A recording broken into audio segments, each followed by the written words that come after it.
Welcome to Djibouti. This former French colony of less than 1 million people is one of the oldest port cities in East Africa. It's also one of the poorest, but thanks to the country's strategic location, it's starting to get the attention of the United States and other countries who are now working to stabilize the region.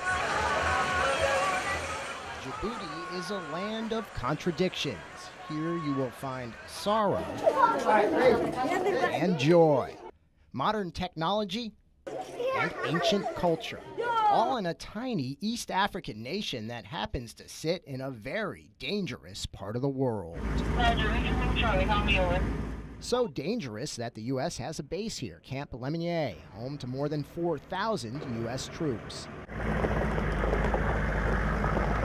And this camp started right here in 2002. General William West, commander of U.S. forces in the Horn of Africa, says Djibouti's location provides U.S. forces with an ideal location to launch counterterrorism strikes against a growing number of violent Islamic extremist groups operating in Africa. While we primarily in East Africa focus on Al-Shabaab, as you go out towards the central, you've got Boko Haram, and then they've declared alliances with ISIL, and you go up, move up to the north, you're starting to see an ISIL presence up in Libya. U.S. forces also patrol the waters off the coast of Djibouti, where they protect U.S. and other ships from terrorist attacks and pirates.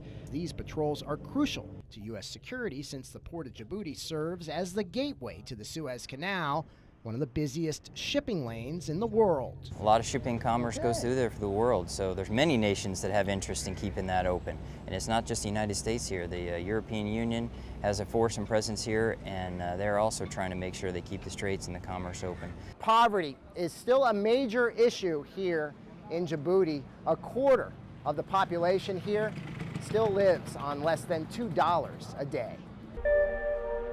The U.S. and other countries are working to improve the quality of life here, but there is only so much they can do. Unemployment here remains stubbornly high and life expectancy is low. And while Djibouti's economy is on the rise for many Djiboutians, like the children in this orphanage, life continues to be a struggle. It's a tough life for them when they leave the schoolyard. They're living on the streets, sleeping on the streets. Many of them don't have parents. So what does the future hold for Djibouti? Well, the United States has just signed a 20-year lease to keep its base, Camp Lemonnier, operating here for decades. So the relationship between the United States and this country looks to be a long one. In Djibouti, East Africa, Brandon Roth reporting. Roger, Charlie, call me over. Roger, it's a good copy. For U.S. troops deployed to Camp Lemonnier in Djibouti, complacency is not an issue. We're always ready. Our mindset is always just a matter of time when something can happen. That's because Camp Lemonnier, the only permanent U.S. base in Africa, sits in a very dangerous and remote part of the world, making day-to-day life here a challenge. It is always something. I say every Djiboutian sunrise brings a new surprise. Captain Jeff Colpitz is the commander of Camp Lemonnier. He says providing a home for more than 4,000 troops in such a remote region takes a lot of planning. We produce all of our own water, all of our own power. We feed in the magnitude of about 10,000 meals a day. Security is a top priority on Camp Lemonnier, and that's why soldiers from the Quick Reactionary Force patrol the base 24/7, ready to respond to any emergency at a moment's notice. And one base is out, one truck base is out.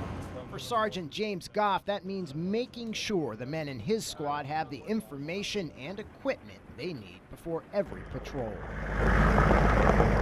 Paying attention to detail is the biggest thing around here. Within a split second, you could not be alive anymore.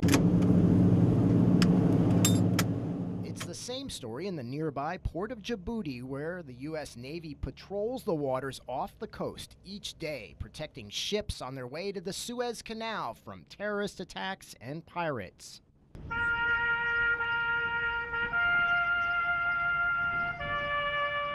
Back at Camp Lemonnier, another day comes to an end. Tonight, the troops here will rest, but tomorrow, they'll be back at it, working hard to keep America safe in this strange yet beautiful land so far away from home. In Djibouti, Africa, Brandon Roth reporting.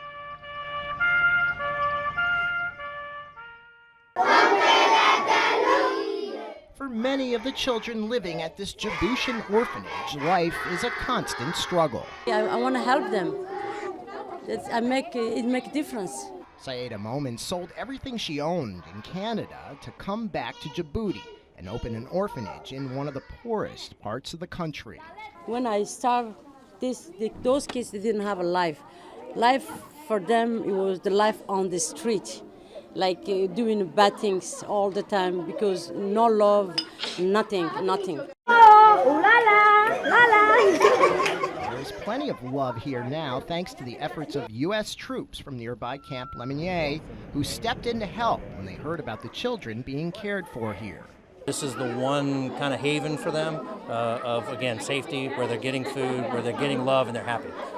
Lieutenant Commander Chuck Williams, deputy commander of Camp Lemonnier, is part of a group of volunteers from the base who donate their own time and money to help keep the children here smiling. Is that it is giving these children a chance, and without it, they would not have a chance. There are about 65 children who come here. There's a waiting list of 200. Many of the children here are living on the streets, and for them, this is the only food they'll get each day. There's also a shortage of medical care. Navy surgeon Dr. Richard Vinroot says many of the ailments children face here can be prevented with basic medical supplies the orphanage simply does not have. There's a need throughout Africa. There's a big need here in this part of Africa because it is one of the poorest parts of Africa. Despite the hardships, thanks to the efforts of the volunteers from Camp Lemonnier, who raise $1,000 each month to help pay the orphanage's expenses, there is much joy here now. And for that, Saeda is very grateful. It's amazing, you guys, what are you doing? And I say thank you, ESA, vive ESA.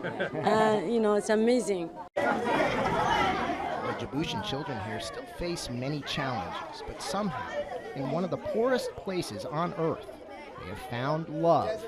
Now, they may not have much else. They have that, and that makes all the difference. In Djibouti, East Africa, Brandon Roth reporting. It's early morning at the port of Djibouti, and patrol boats with the U.S. Navy's Coastal Riverine Squadron 10 head out to sea. These patrol boats play a crucial role in the port of Djibouti's security, since they're the only protection U.S. and other ships here have from terrorist attacks and pirates. It is a mission that requires a small, fast, maneuverable ship with a lot of firepower. In other words, it's a mission that requires a U.S. Navy patrol boat. Terrorist attacks on these waters are a constant threat. Al-Qaeda in the Arabian Peninsula recently issued an oceanic jihad calling for terrorist attacks on U.S. ships in these waters, and that's why crew members here need to be on constant alert.